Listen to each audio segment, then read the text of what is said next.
Welcome to Per Her Perspective, a podcast of raw, relatable conversations on leadership, challenges, and solutions in running a business, often with the support of smart peers. The show inspires business owners to grow, make bold decisions, and go bigger with confidence. I'm your host, Marla Noel. Let's get started.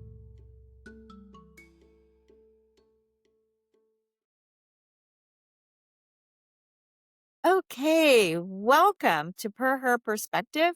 My name is Marla Noel, and I am interviewing Dr. Arianna Sholes-Douglas. The good Dr. Arianna is a board-certified OBGYN and integrative women's health expert specializing in perimenopause, menopause, and midlife transformation. And I wish you were around when I went through that.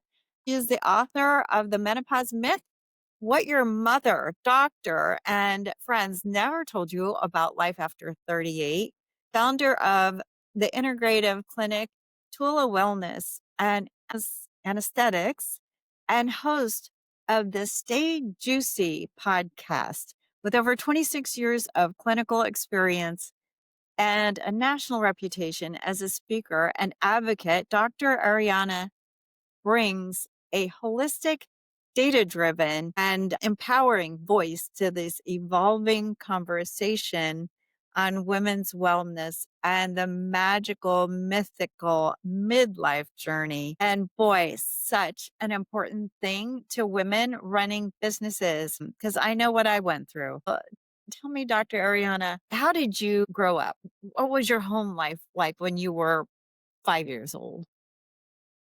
I'm, I guess, a fairly standard family. I'm an only child, so I guess that's the differentiator. I don't have any brothers, sisters, and my mom and dad have no brothers and sisters. So I have no aunts, no uncles, no cousins, no siblings. So I was definitely at an early age just very used to kind of being by myself and entertaining myself and just doing my own thing. And I had a very, I think, inquisitive mind. I always loved science. And I love biology. I love dissecting things. I was a kid that wanted to be the first at the dissection table with the cats and whatever animal that we were doing. Everyone else didn't want to go and went in the other direction. I went towards it. And my parents gave me a microscope one Christmas, probably, I don't know, somewhere 10-ish. And that just opened up a whole new world. I would get leaves and just bugs and things out in nature. And I would look under the microscope. It was just always very fascinating to me. And then probably the thing that put me on this trajectory of where I am now is that when I was a teenager, I had really severe menstrual cramps and to the point where I was incapacitated, vomiting, just not able to function for the most part. And my mom, I remember, took me to several different providers. I'm pretty sure one of them was a mental health person. I don't think anybody quite believed that I was as affected as I was. I probably had endometriosis. Finally, she took me to a gynecologist, and the gynecologist gave me the equivalent of some naproxen. And that literally changed my life. I was a cheerleader. I ran track. And so I mean, just for at least 2 to 3 days out of the month, I was just, like, shut down. It was like a new beginning, and so I just remember thinking, "That's what I wanna do." Like, if you can just give someone a pill and change their life, then that's what I wanna do, and that's why we're here today. That's a great story, and I think it's interesting that I don't know how old you were when you finally got a little bit of a solution to your problem, but taking that much out of your life as you're growing up, and then, as we're gonna talk about later, takes away from your life as you get a little bit older, all of those things, that the science behind it is just now evolving, isn't it? Would you say? Yeah, I mean, I think we've just slowly been evolving over time, but it's not lost on me that, the same kind of distress I had as a teenager going through puberty and the menstrual cycle was the same I had as infertility patient and the same I had when I started going through perimenopause. And I feel like through all of those stages, I was unprepared and I wasn't surrounded by providers, people that either understood or could help me. And I, unfortunately, I'm going to be 60 next year, and I don't feel like, things have definitely changed, especially in the area of menopause. But yeah, we still got a long way to go. So, what prompted you to start your practice? Because that's a whole nother step. Yeah, it wasn't. I think we kind of briefly just spoke about it. I didn't go into starting my practice probably like most business owners go into a business, right? They're going to have a plan and, they have an exit strategy. And, true stories that I had no idea what an exit strategy even meant when I started talking to people about, this idea. And this one particular friend, husband of a friend who understands this obviously a lot better than I did at the time. And he was asking me what my exit strategy was. And I thought he was insulting me and assuming that I would fail. And so that just was how ignorant I was when I started. I really starting my business was more of an escape from what I was unhappy with in corporate medicine and what I just felt like I needed to have more control over my life and my schedule. I practiced maternal fetal medicine, which is high risk OB for almost 20 years up till that point. And, it was exhausting. It was stressful. It was very gratifying. I have a lot of miracle babies and it was all great. But I think, by the time I'm hitting my mid 40s, it was like, yeah, I'm done. And I just needed to figure something else out. So I was like, well, I have credentials. I'm a gynecologist. I can at least start a clinic, like put up a shingle. But I had no vision of really what I wanted to do the long term. I certainly didn't have an exit strategy, but I just knew I needed to do something different, and it's evolved since there. Nice. That's a great story, and it's very hard to start a business, especially when you don't know about business. You know about medicine, So yeah, but you don't know about business. So, tell me like, about it. what yeah, I see that a lot out there. What helped you you had a consultant that insulted you, obviously, to start. So, did you have a business book or what is it that helped you with that business mindset? How to run a business? Common sense. I just had common sense, and honestly, had no business help until I remember meeting with one woman. She kind of helped me a little bit, just kind of understand some ideas around marketing and business. That was probably a year or so in. But I had no concept of the accounting, of the marketing, of any of it. It just literally nothing, but it just whatever made sense. And that's kind of was not terrible because everything I added to the practice, every service was really a result of, oh, these people, like, for example, I was doing mostly, hormone therapy and dealing with menopause, but then I just so happened to have a front desk person who happened to have a license in aesthetics. And so we would just do these, facials and then people would be like, oh, can you do my Botox? And I was like, well, I can learn how to do Botox. I mean, I'm a surgeon, so can't be that hard. So I learned how to do Botox, and then I learned how to do fillers. And then I learned about all the different energy devices for, fat, treating fat, in the body or developing muscle. And so it was really just more of people would have a need. And then I would be like, oh, that makes sense. Let me add that. Now, that said, I didn't understand like the importance of good financing and having access to capital and having enough just in the bank to support. I mean, when you have those periods where you're not doing the best. So yeah, I mean, honestly, I got a business advisor this year. I'm in my 13th year of business. Has been the best thing. I could have absolutely done this years ago, but I think it was just finding the right person at the right time, and it's been a godsend for me. It's really changing my whole. I have an exit strategy now. Like, I see my numbers. I did the Goldman and Sachs 10,000 small business program, which I highly recommend for anyone like myself who really wants to just get immersed. But that's probably I finished that program last year. So probably been within the last 3 years. So I was running a business for 10 years, just kind of on common sense. And then I had to really, that wasn't carrying me hard fast enough. So I had to make some other moves. Well, congratulations on getting a business advisor and having somebody help you.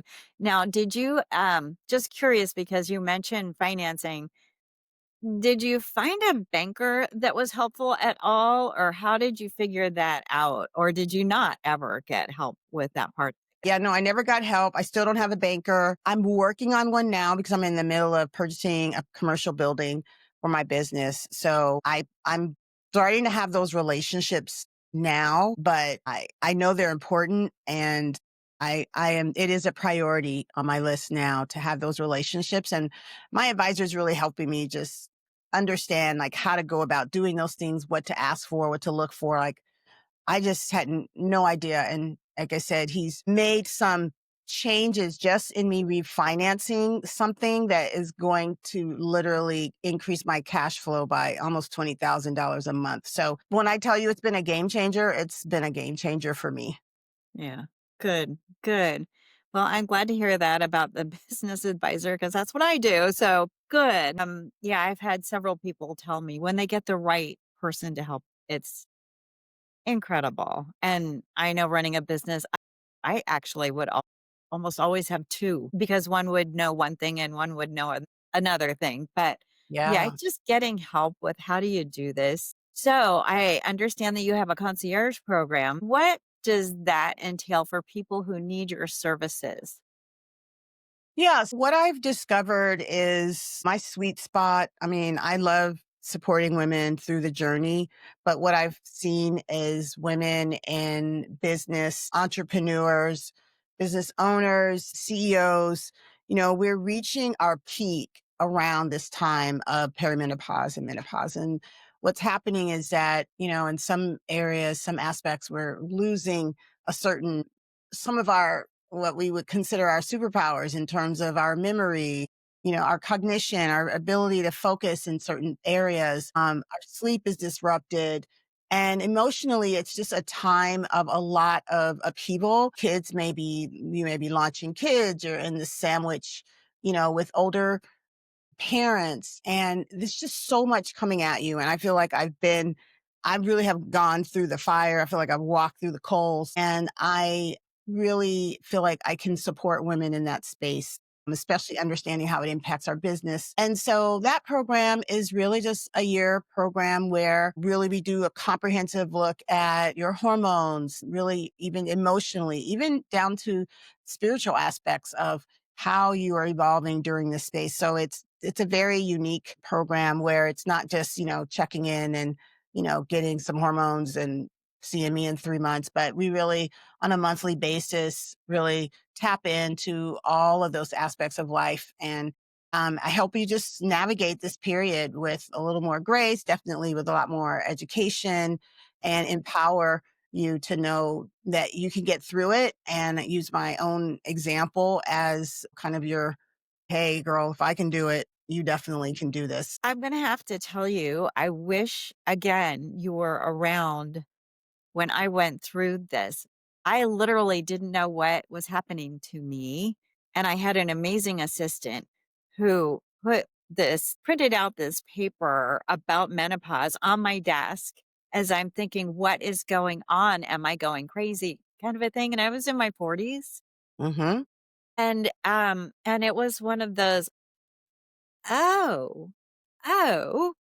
And I went to my doctor who said, older fellow at that, he said, I don't believe in hormones, so I don't want to give you hormones. And my wife went through this and she didn't use hormones.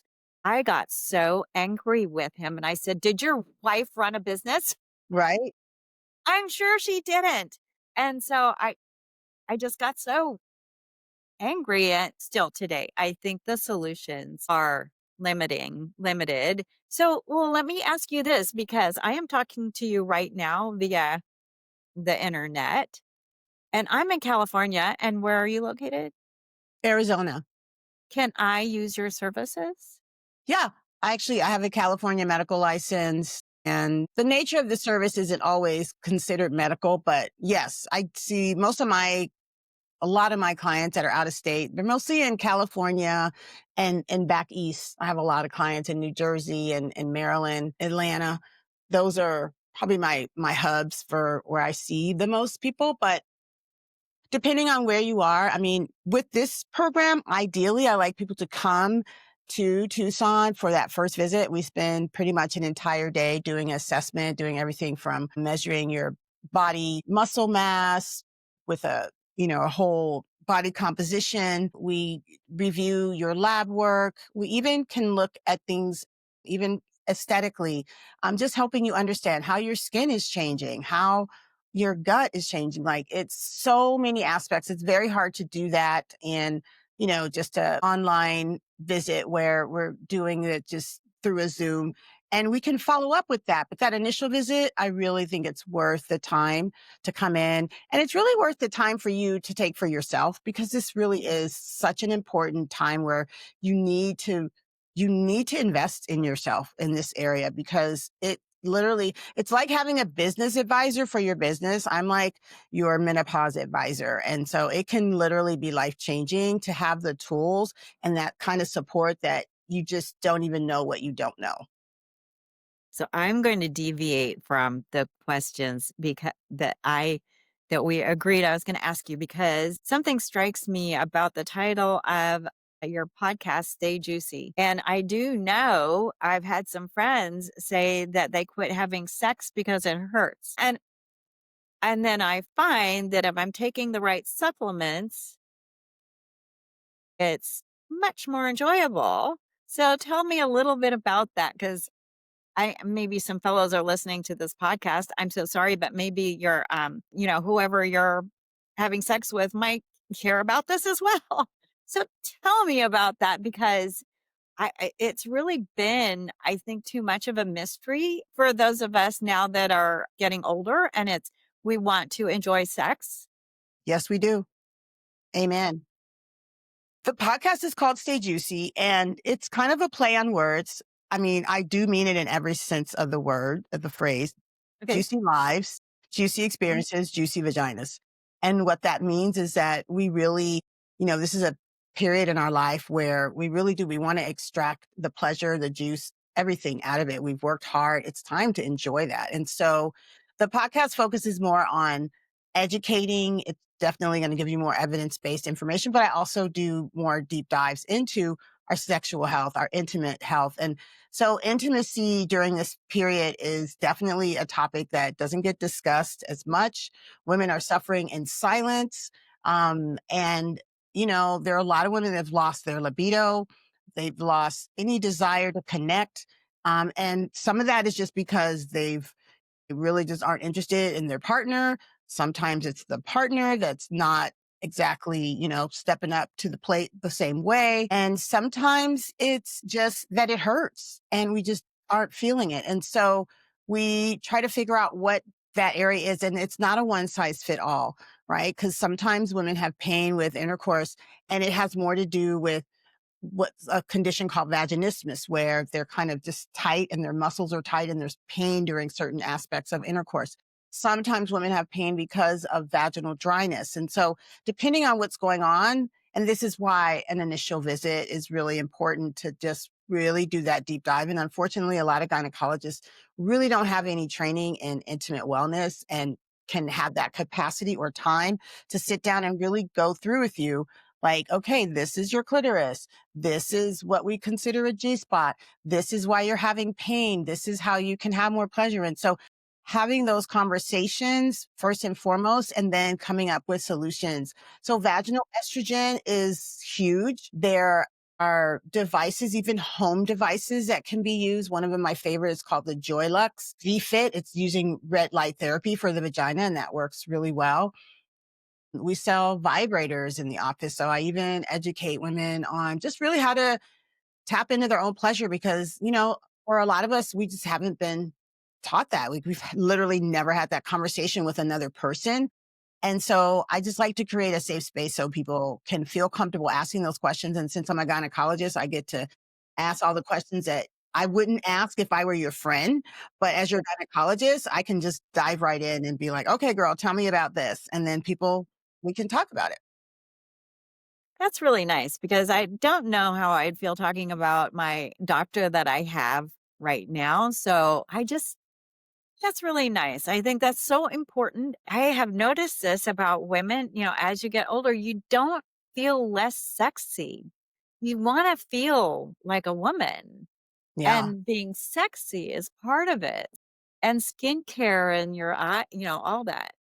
Yeah, it's definitely the whole person. So we're looking at ourselves differently. Our hair is changing, our skin is changing, our body composition. A lot of women don't feel sexy just because of their body and they're not loving that part. So the goal is also to just figure out where those areas that are keeping you from really truly tapping in and being able to express your sexuality, really being able to tap into pleasure because at the end of the day, we work super hard. And I really come to the conclusion that, but we're actually here to experience pleasure.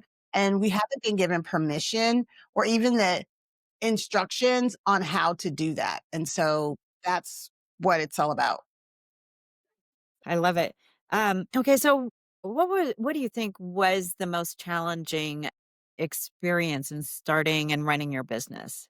What's been the hardest thing for you? I think, um, just really recognizing that you really need a plan, a roadmap. Like it's not just like throw it on the wall and kind of see what sticks. Yeah. I definitely have some ADHD kind of tendencies. And so I've been impulsive about purchasing things and hiring people. That's like most entrepreneurs. I'm Yeah. just going to tell you.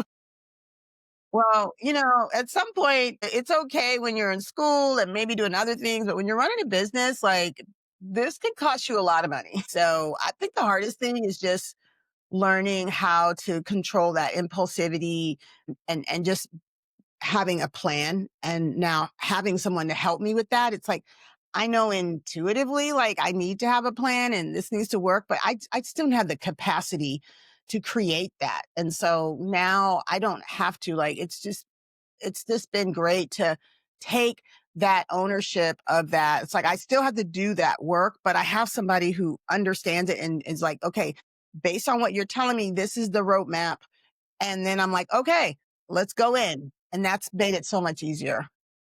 They can help you through that process. And we call it working on the business versus working in the business. So, Yeah. yeah, that's good. So, what do you wish you'd done sooner?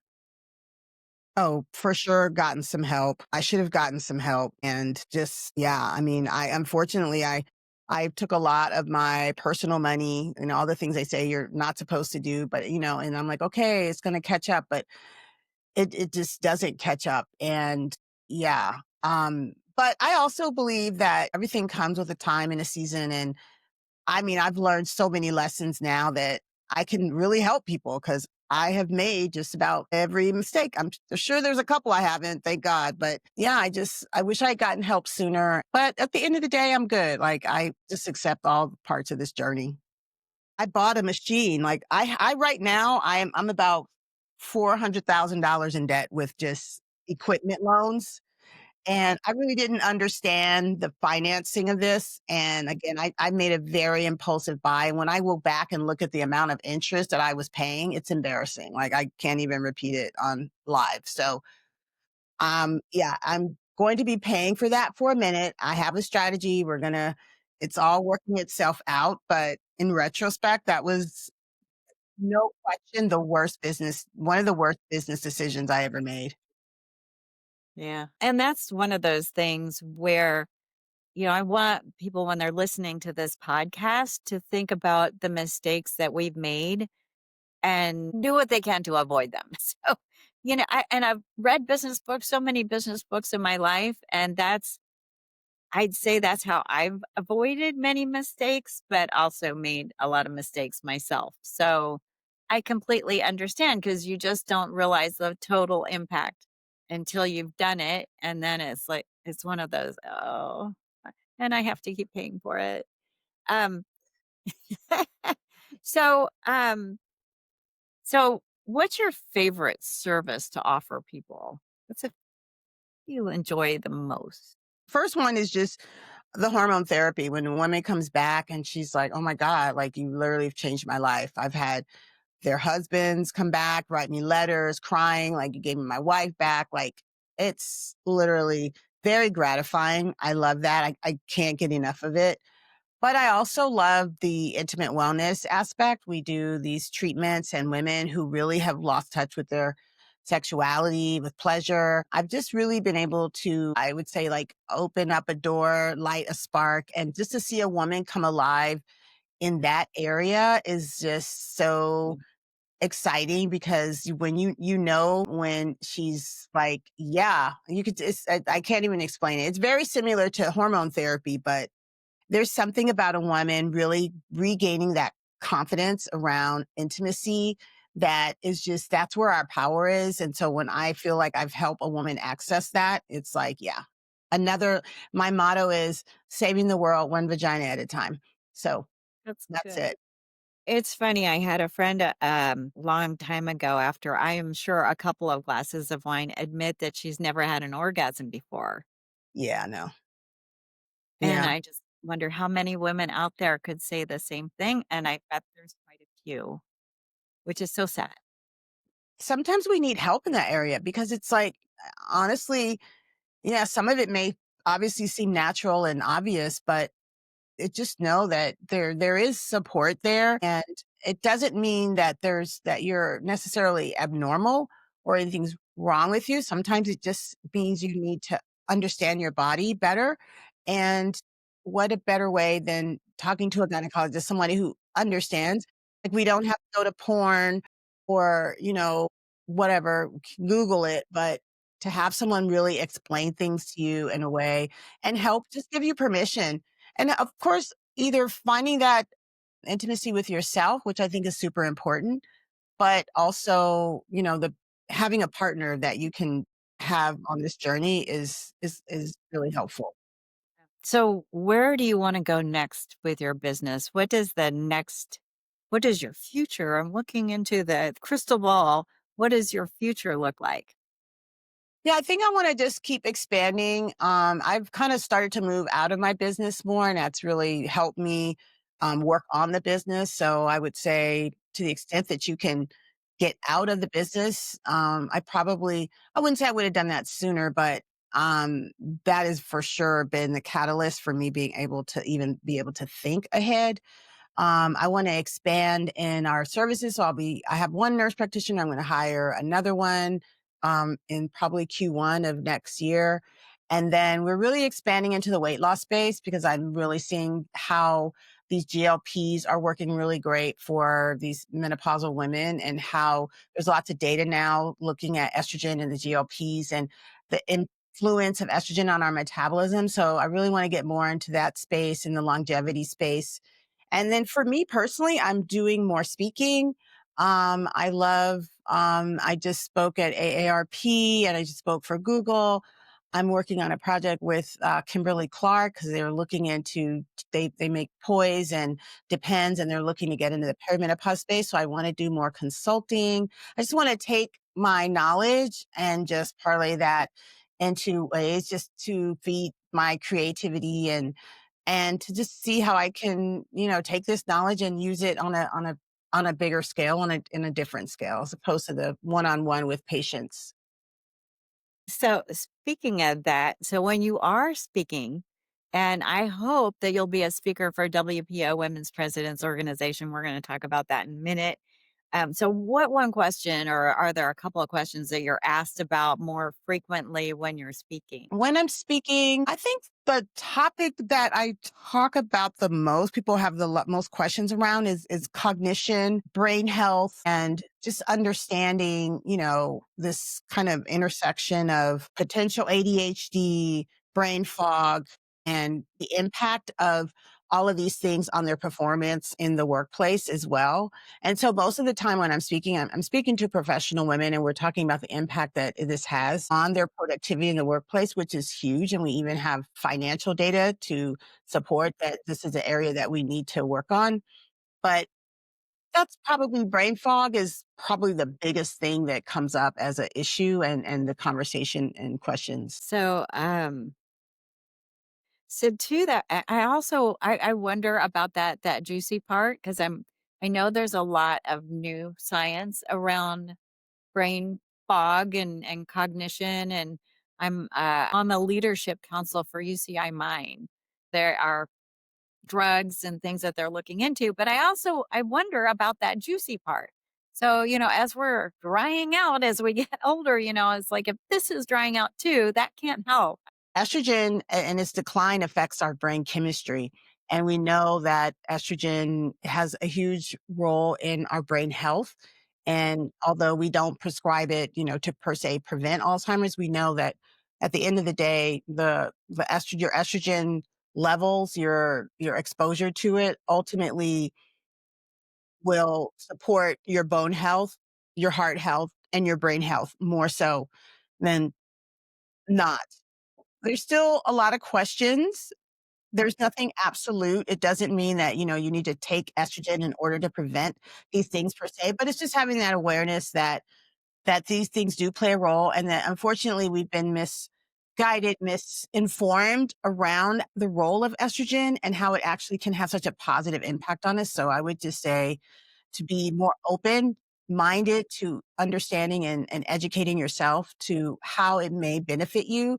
And it really can make your life juicier if it's, for you. It's not for everybody, but it can make all the difference. So you wrote a book, The Menopause Myth. How did you put that together? So tell me a little bit about that book. Well, that book was directly related to my personal experience. Like I said, I was in my late 30s. I was going through this. I had no idea what was going on.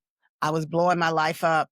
I thought, a gynecologist would have information for me. I'm a gynecologist. I thought I knew something about this. I thought that, yeah, I thought a lot of things. I thought it would hit me much later. I didn't even occur to me that, in my late 30s, early 40s, that any of this would even be a thing. It was on my radar.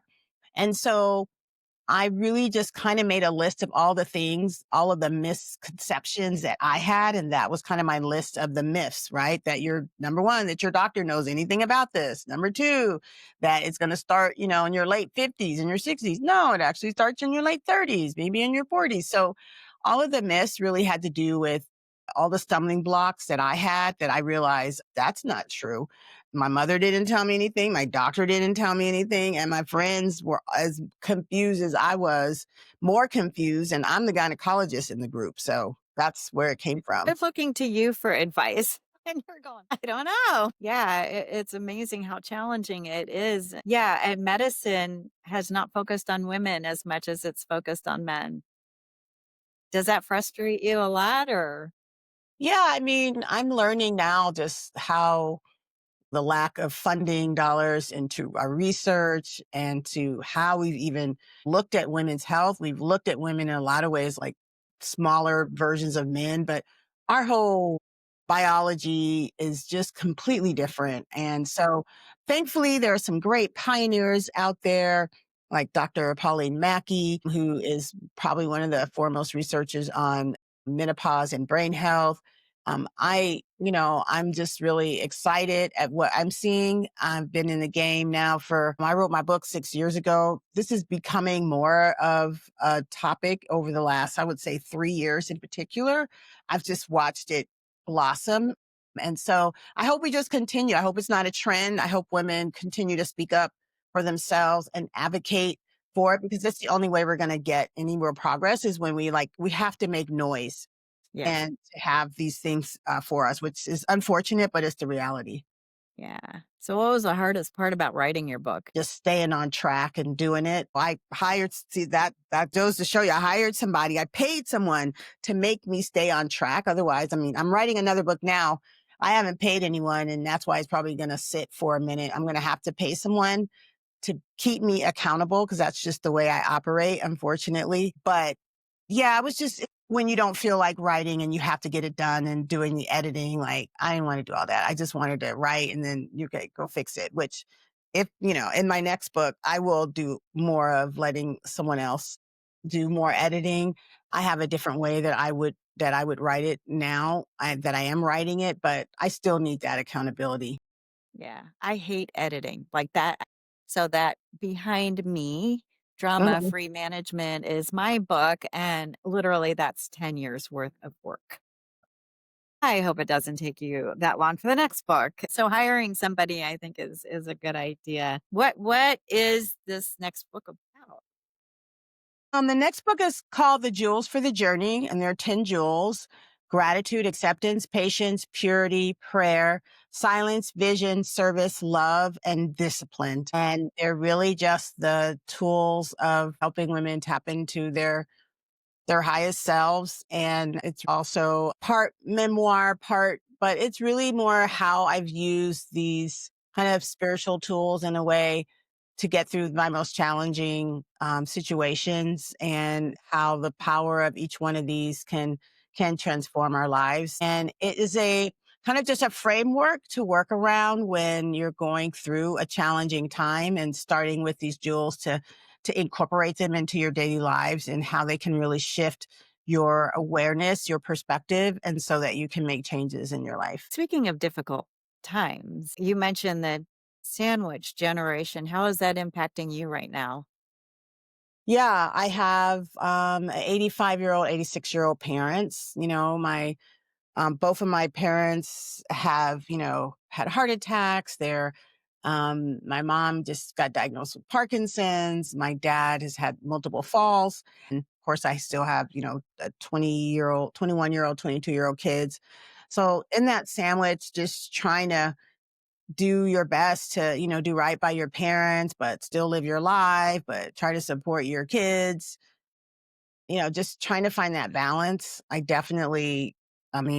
need a therapist at this point for me. Feel like I'm managing it all pretty well, but I'm kind of one of those people that just, I push through. I do take that time for self care, but think I'm definitely ready to have another person just to kind of be able to talk these things through. I think it's important during this phase just to know what's normal, just to be able to have those conversations and unload and get perspectives that you may not see. And there's no book on how to help your parents. The most I ran a business with 90 employees, and taking care of my mother at the age of 90, 91, 92 was the hard it was so hard. It was much more difficult than running a business with that many employees. And there just is no there are business books for running a business. There's no book that I read that I saw for taking care of parents.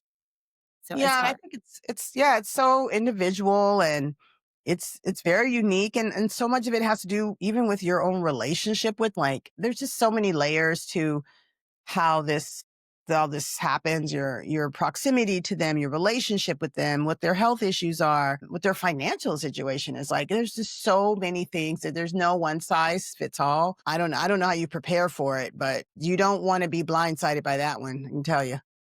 No, actually, so they're in California, in this area, there's Orange County Council on Aging.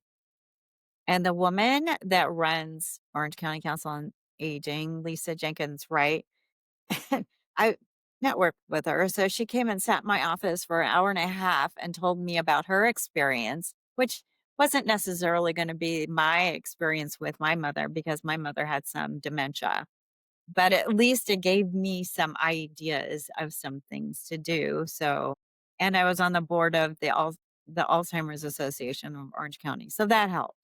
A Yeah. little bit of this and a little bit of that, so Information is power. I think the more it really is, the more you know, the more you can help yourself. And but it's like just taking the time to get that information, and where do you get this information? Like, what's a good resource? Like, being able to have, I would almost feel like a coach to get you through that too, because it's just so much that you can do, but it's like you're stumbling forward and you're figuring out as you go. And like, I feel like it would be great just to have someone to be like, okay, this is what you might be feeling. These are the resources that can help you, like something. yeah, Same thing I do for menopause. Like, I need someone to do that for me. yeah. It's like, what are the resources? And yeah, it's funny when I work with my business owners, I tell them their job as a CEO is to find resources. It's the same thing. Your job as a daughter and a mother is to find resources, and it's just hard. Now, Speaking of resources, you're a member of WPO Women's Presidents Organization. How has that helped you in running your business? It's been instrumental. The first several years just being in the company of other business owners, because, as I said, I didn't know what I was doing. And, I remember when our facilitator, Candy, came and interviewed me, I guess, for joining. But then she said, oh, what the criteria was. And my business wasn't generating that income at that point, but it actually was a motivator for me because I was like, I want to be able to be in that organization. So the next year I was just like, I'm going to be in this organization. So I made that part happen. And then just being in the company of the women, like they just supported me, loved on me. I learned so much. I realized that, oh, I'm not alone. Like all of these problems I'm having, oh, they're having the same problem, some of them worse than mine.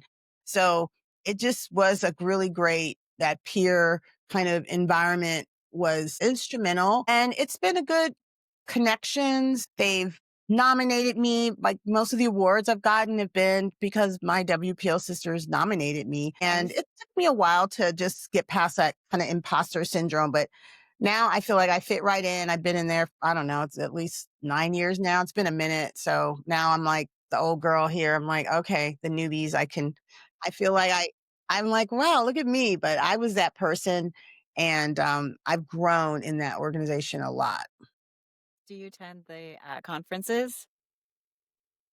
I do. I have not in the last 2 years. I used to go regularly and, They're yeah, called forums, I guess. forums, yes, executive forums now or excellence. I don't remember, but, I know, and I think they're great. I have been going to a lot of conferences and I had to start just being like, okay, which one do you have to go to? But now, I'm kind of in a different place and it makes more sense for me to go. When I went to them initially, some of it just didn't resonate with me on some levels just because I just didn't have that business mindset to even be able to take in the information. And honestly, a lot of times in the beginning, it was overwhelming for me. A lot of stuff people were talking like in business, it literally is like a different language to me. It was hard for me to even keep up. So, but I do feel like I've evolved, I've matured, and I'm in a better place to really benefit from that environment better. It was all good. And I've even spoken on a couple panels when I was there. I think the last time I attended in 2023, this is 4 or 5. Yeah, maybe 2023. I was on a panel talking about women's health and sexual health, and that was really positive. So I'd love to go back. Okay, so that's going to be in Miami next May 2026. So I know you'll be an amazing speaker. I want to see you speaking there. You've got a unique chapter chair. I mean, I've been told all the chapter chairs are amazing, but Candy's one of my favorite. How did you actually ever meet Candy, or do you remember? I just remember she showed up. She reached out to me some kind of way and I was like, hey, I guess I don't know how they got my name to be in WPO. And so she came and we had lunch, I think, at Whole Foods and just kind of hung out. And then we met again and she learned a little bit more about my business. And then once I told her, I guess she asked me obviously about my financials to see if I guess I could be a part of it. And let me know that I wasn't there, but she'd keep me in mind, and I was like, yep, you're gonna keep me in mind. So that's how it started. I don't really know how she found out about me, but that's how it started. How did you find your business advisor? Would you recommend that person to other business owners? 1,000%. Yeah. He actually works with oh my gosh, not Catapult Advisors. Well, another WPO woman, she's in a bunch of different organizations, but she's also in WPO and I met her through WPO. And we were actually at a conference this year. We were at the Enterprising Women's Conference, I believe. And she was like, you need to meet, Roy. You need Roy. And she's like, no, right now. And so she gave me his number and I emailed him. He was very responsive. It's Cultivate Advisors, but Catapult is their conference. Anyway, I would absolutely recommend him. And yeah, I just can't speak highly enough of having someone like that because I've had coaches before. People are, but it's like, no, like this guy digs all the way down, all the way into even my personal finances, how that's impacting my work, like everything. Good And for yeah, him, because that's how they should function. Roy, what is Roy's last name? Roy Fleming at uh, Cultivate Advisors. Okay. So I just want to get that out there because Roy has helped you, and Roy should get a little bit of a kudos in this podcast because there are a lot of people that say they can help you, but they actually don't know numbers or they don't know really good business practices. So those people that do, that's who you want to use. And I do think getting a business advisor from another person who's used them is a good way to get a good business advisor. So Yeah, good. totally agree. Okay. What have I not asked you? What question have I not asked you yet? Oh, there's a whole bunch, I'm sure. Um,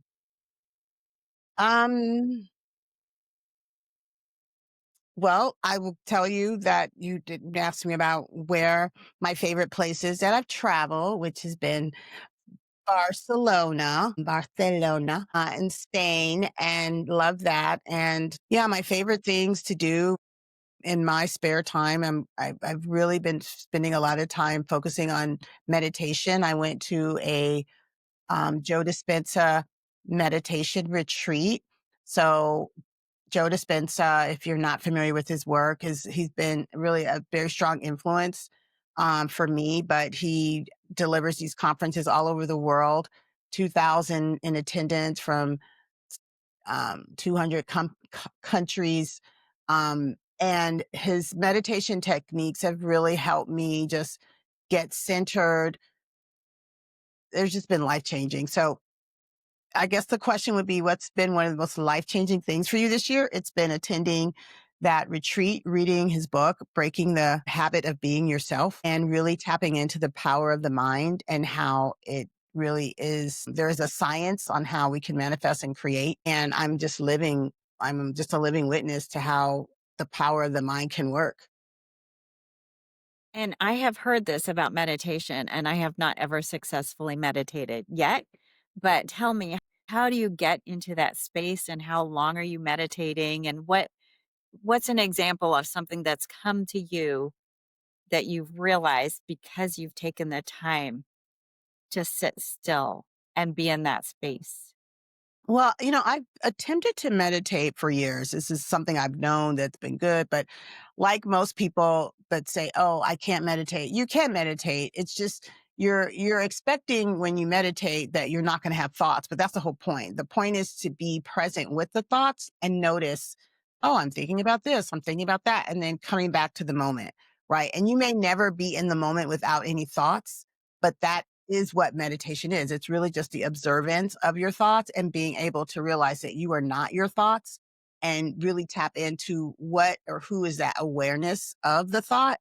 But what I really can do more successfully with his meditations because they're guided. I never really would have thought that guided meditations would be good for me, but his meditations, because he really explains the science of how we really like from a quantum physics standpoint, how basically the science of our mind and how we really work as an electromagnetic force and how through certain breathing techniques and meditation, and he guides you through this, that you really can tap into a higher source, right? And I think that it was life changing to me because he really helped define God, source from a quantum physics standpoint.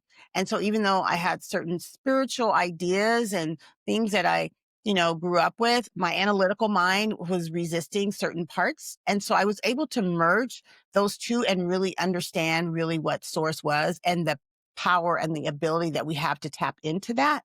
And so he explains it again that there's a field and an energy and he walks you through it. And so if you had told me I would sit and meditate for an hour and a half a day, I'd be like, there's no way I don't have time. But now I'm just like, I have to make the time because I know how much it changes my life. And so I highly recommend his work. I highly recommend reading his book. And yeah, if you're really stuck in a place, like for me, it's been everything to get unstuck. Joe, what's the last name? Dispenza. Dispenza. Yeah. Okay, Joe. Dispenza. Okay, thank you. A couple of more resources that I have from this conversation. So thank you. Yeah, how much of our brain do we actually use? And does that give us the power to use a little bit more of that up there, that gray matter? So yeah. So Yeah. hour and a half. That's amazing. That's Yeah, simply amazing. you don't have to. I mean, it's he has hour and a half long meditations. He has 20-minute ones. He has walking meditations. Yesterday, I literally did 3 meditations. Like I did one in the morning, and then I did another one for like hour and 15 minutes in the morning. No, hour in the morning, and then I did another one that was like 20 minutes. And then sometimes in the middle of the day, I'll just stop, I'll do a meditation. And then he has one that I really love is like this abundance meditation. But it's a walking meditation. And so when I just need to move, I just, and get out of my head because our thoughts are what screws us up. Like we have to be able to understand like we are not our thoughts and our thoughts really do create our lives. And so he really focuses on helping you to get out of your head and really understand that you're the observer and then be able to tap into that power.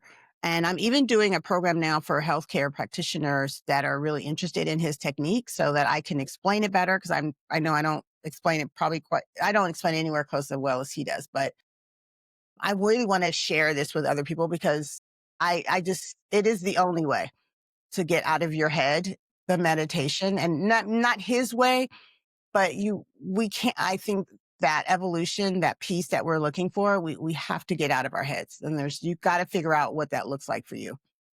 Do you think that helps you with some emotional intelligence as well?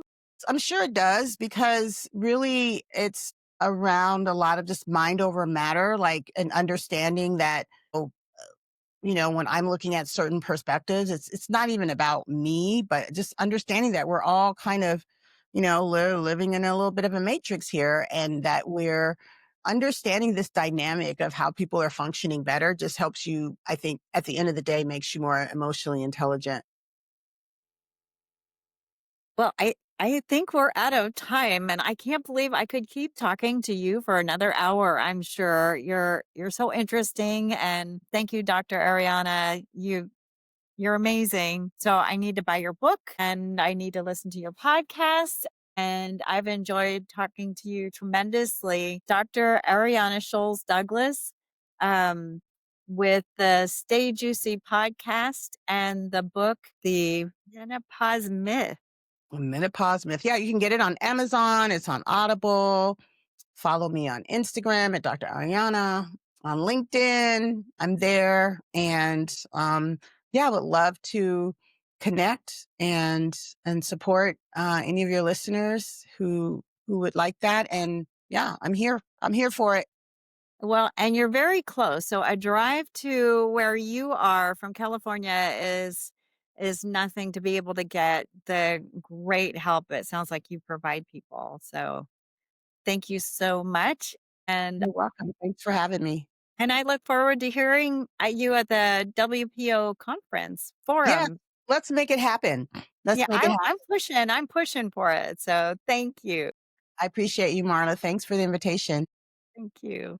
You've been listening to Per Her Perspective. I'm your host, Marla Noel. If you enjoyed this episode, be sure to follow the podcast so you don't miss what's next. To go deeper, check out my book, Drama Free Management, a practical guide to moving teams from high drama and low performance to low drama and exciting results. To connect with me, visit my website, ocgrowthadvisors.com. Until next time, keep leading with purpose and perspective.